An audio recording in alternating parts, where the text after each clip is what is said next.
পাকিস্তানের বাইরে ম্যাচ আয়োজনের কথা মাথায় রেখে 2025 চ্যাম্পিয়ন্স ট্রফির জন্য খসড়া বাজেট অনুমোদন করেছে আইসিসি।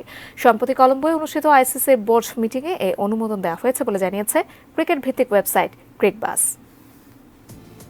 রাজনৈতিক কারণে পাকিস্তানে গিয়ে ভারত খেলবে কিনা সে প্রশ্ন বেশ আগে থেকে উঠেছে।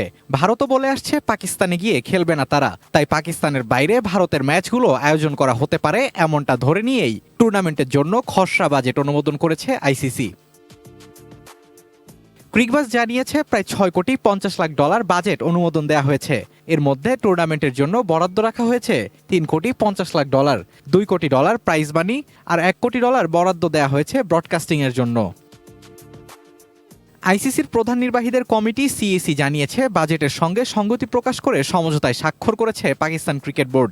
প্রয়োজন পড়লে পাকিস্তানের বাইরে যাতে ম্যাচ আয়োজন করা যায় সেটির জন্য আনুমানিক বাড়তি একটি খরচও আইসিসির গঠিত ম্যানেজমেন্ট অনুমোদন দিয়েছে। অবশ্য পাকিস্তানের বাইরে কোথায় ম্যাচগুলো হতে পারে সে ব্যাপারে আইসিসির সভায় কোনো আলোচনা হয়নি। তবে পাকিস্তানের প্রস্তাবিত ভেন্যুগুলো নিয়ে পরিকল্পনা ও পর্যবেক্ষণ সভা অনুষ্ঠিত হয়েছে। আগামী 19 ফেব্রুয়ারি থেকে 9 মার্চের মধ্যে পাকিস্তানে 50 ওভারের 8 দলের এ টুর্নামেন্ট হওয়ার কথা। টুর্নামেন্টের খসড়া সূচি অনুযায়ী লাহোর, করাচি ও রাওয়ালপিন্ডিতে হওয়ার কথা চ্যাম্পিয়ন্স ট্রফির ম্যাচগুলো। 20 ফেব্রুয়ারি ভারতের সঙ্গে প্রথম ম্যাচ খেলার কথা বাংলাদেশের। গ্রুপ এতে বাংলাদেশ ও ভারত ছাড়াও থাকবে নিউজিল্যান্ড ও স্বাগতিক পাকিস্তান। গ্রুপ বিতে আছে অস্ট্রেলিয়া, ইংল্যান্ড, আফগানিস্তান ও দক্ষিণ আফ্রিকা।